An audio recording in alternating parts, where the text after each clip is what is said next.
വെറും 1 മിനിറ്റ് കൊണ്ട് സ്കിൻ നല്ല ക്ലീൻ ആക്കുന്ന ഒരു എളുപ്പ മാർഗം പറഞ്ഞു തരട്ടെ. ഒന്ന് ചെയ്തു നോക്ക്. നമുക്ക് വീഡിയോയിലേക്ക് പോകാം. ചർമ്മം എപ്പോഴും തിളക്കം വെച്ചിരിക്കാൻ നമ്മൾ പല മാർഗങ്ങൾ അന്വേഷിച്ച് നടക്കുന്നവരാണ്.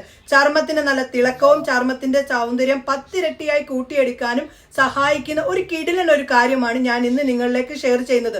എന്താണ് സംഭവം എന്നൊക്കെ ഉള്ളത് പറയാം. അതിന്റെ മുന്നേ നിങ്ങൾ ആദ്യമായിട്ടാണോ എന്റെ വീഡിയോസ് കാണുന്നത്, ആദ്യമായിട്ടാണ് കാണുന്നതെങ്കിൽ എന്റെ കൂടെ കൂടാനും നിങ്ങളുടെ ആ ഒരു വിലപ്പെട്ട ഒരു ഹൃദയം ഉണ്ടല്ലോ ലൈക്ക് എനിക്ക് തരാനും മറക്കല്ലേ. സമയം കളയാതെ തന്നെ വീഡിയോയിലേക്ക് പോകാം. കൂട്ടുകാരെ, നിങ്ങൾക്ക് എല്ലാവർക്കും സുഖമാണോ? എന്നെ ഒന്ന് പരിചയപ്പെടുത്തിട്ട്, എൻ്റെ പേര് റംസാനിയ. എൻ്റെ പ്രൊഫഷണൽ എന്ന് പറയുന്നത് ഫാഷൻ ഡിസൈനിങ് ആൻഡ് ബ്യൂട്ടീഷ്യൻ ആണ്. ഇന്ന് ഞാൻ നിങ്ങളിലേക്ക് ഷെയർ ചെയ്യാൻ പോകുന്ന കാര്യം എന്താണെന്ന് വെച്ചാൽ, ചർമ്മത്തിനകത്തുണ്ടാകുന്ന uneven skin tone, pigmentation, tan എന്നിവയെല്ലാം തുടച്ചു മാറ്റി സ്കിൻ നല്ലപോലെ വെട്ടിത്തിളങ്ങാൻ സഹായിക്കുന്ന ഒരു കിടിലൻ ഒരു ഫേസ് പാക്ക് ആണ് ഞാൻ ഇന്ന് നിങ്ങളിലേക്ക് ഷെയർ ചെയ്യുന്നത്. ഈ ഫേസ് പാക്ക് ഒന്ന് ഇട്ട് നോക്ക്, നിങ്ങളുടെ സ്കിൻ വെട്ടിത്തിളങ്ങുന്നത് നിങ്ങൾക്ക് കാണാം. എന്താണ് സംഭവം എന്നുള്ളതും അത് ഉപയോഗിച്ചിട്ടുള്ള ലൈവ് ചേഞ്ചസും കാണാം. അതിലേക്ക് പോകാം. എല്ലാ സ്കിൻ ടൈപ്പുകാർക്കും ഒരേപോലെ ഈ ഒരു പാക്ക് ഉപയോഗിക്കാം. നിങ്ങളുടെ സ്കിൻ നല്ല ക്ലീൻ ആക്കാനും നല്ല രീതിയിൽ തിളക്കം വെപ്പിക്കാനും നിങ്ങൾക്ക് ഈ ഒരു പാക്കിൽ നിന്ന് സാധിക്കും. പാക്ക് തയ്യാറാക്കാൻ ആദ്യമേ തന്നെ നമുക്ക് വേണ്ടത് നല്ല ക്ലീൻ ആയിട്ടുള്ള പാത്രം വേണം. എല്ലാ സ്കിൻ ടൈപ്പുകാർക്കും ഒരേപോലെ ഉപയോഗിക്കാൻ സാധിക്കുന്ന ഒന്നാണ് റൈസ് പൗഡർ എന്ന് പറയുന്നത്. നമ്മുടെ സ്കിന്നിൻ്റെ അൺഇവൻ സ്കിൻ ടോണും പിഗ്മെൻറ്റേഷനൊക്കെ സ്കിന്നിൽ നിന്ന് പെട്ടെന്ന് തന്നെ തുടച്ചു മാറ്റാൻ റൈസ് പൗഡറിൽ നിന്ന് സാധിക്കും. അതിനുശേഷം അടുത്തതായിട്ട് ചേർത്തത് നമ്മുടെ മുൾട്ടാണി മിട്ടി പൗഡറാണ്. നമ്മുടെ സ്കിന്നിൻ്റെ അനാവശ്യമായിട്ടുള്ള ഓയിലിനെ ഇല്ലാതാക്കാൻ മുൾട്ടാണി മിട്ടി പൗഡറിന് സാധിക്കുന്നതാണ്. ഇനി അടുത്തതായി ഞാൻ ചേർത്തത് നമ്മുടെ ഓറഞ്ച് പീൽ പൗഡറാണ്. പൊടികളൊക്കെ ഒന്ന് ജസ്റ്റ് ഒന്ന് മിക്സ് ആക്കുക. Orange peel powder 1 table spoon ആണ് ചേർത്തത്.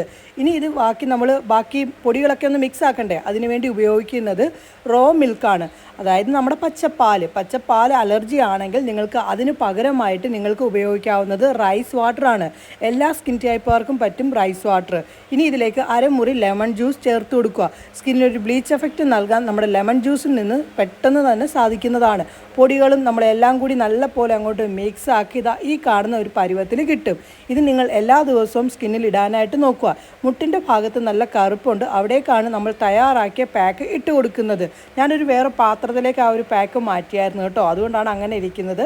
അങ്ങനെ ഇട്ട് കൊടുത്ത് ജസ്റ്റ് ഒന്ന് മസാജ് ചെയ്ത് പിടിപ്പിക്കണം. അങ്ങ് ഹെവി ആയിട്ട് മസാജ് ചെയ്ത് ഒരു നോർമൽ മസാജ് കൊടുക്കുക. അതിനുശേഷം ഉണങ്ങാൻ വേണ്ടി ഒരു 3 മിനിറ്റോളം നിങ്ങൾ വെക്കേണ്ടതാണ്. 3 മിനിറ്റിന് ശേഷം കഴുകുമ്പോൾ കാണാം സ്കിൻ നല്ല ക്ലീൻ ആയിട്ടും തിളക്കം വെച്ചിരിക്കുന്നതും കാണാം. എല്ലാ ദിവസവും ഉപയോഗിക്കുകയാണെങ്കിൽ സ്കിന്നിന് പെട്ടെന്ന് തന്നെ ഒരു മാറ്റം കാണാം. പിന്നെ ആ കിട്ടുന്ന മാറ്റം നിലനിർത്തിക്കൊണ്ട് പോകാനും നിങ്ങൾക്ക് സാധിക്കും.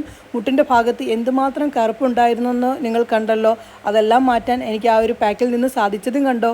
തുടച്ചപ്പോൾ ഉള്ള മാറ്റവും നിങ്ങൾ കണ്ടോ. എന്തായാലും കൂട്ടുകാരെ, ഒന്ന് ചെയ്ത് നോക്ക്. ചെയ്തിട്ട് എന്തായാലും അതിൻ്റെ റിസൾട്ട് വന്ന് പറയണേ. പാക്ക് എങ്ങനെയാണ് തയ്യാറാക്കുന്നതും അത് ഉപയോഗിച്ചിട്ടുള്ള ലൈവ് ചേഞ്ചസും കണ്ടല്ലോ. അത് ഇട്ടതിന് ശേഷം എന്റെ സ്കിന്നിന്റെ മാറ്റം എന്നെ പോലെ ഞെട്ടിച്ച്. നിങ്ങൾക്കും നല്ല പോലെ മാറ്റം കിട്ടും. എല്ലാ സ്കിൻ ടൈപ്പുകാർക്കും ഒരേപോലെ ഉപയോഗിക്കാവുന്നതാണ്. എന്തായാലും ചെയ്തിട്ട് അതിന്റെ റിസൾട്ട് വന്ന് പറയണേ കേട്ടോ. ഈ ഒരു വീഡിയോ നിങ്ങൾക്ക് ഇഷ്ടപ്പെട്ടോ? വീഡിയോ ഇഷ്ടപ്പെട്ടോ ഒന്ന് ലൈക്ക് ചെയ്തേക്കണേ. പിന്നെ ഞാൻ പറഞ്ഞ കാര്യങ്ങളൊക്കെ നിങ്ങൾക്ക് മനസ്സിലായോ?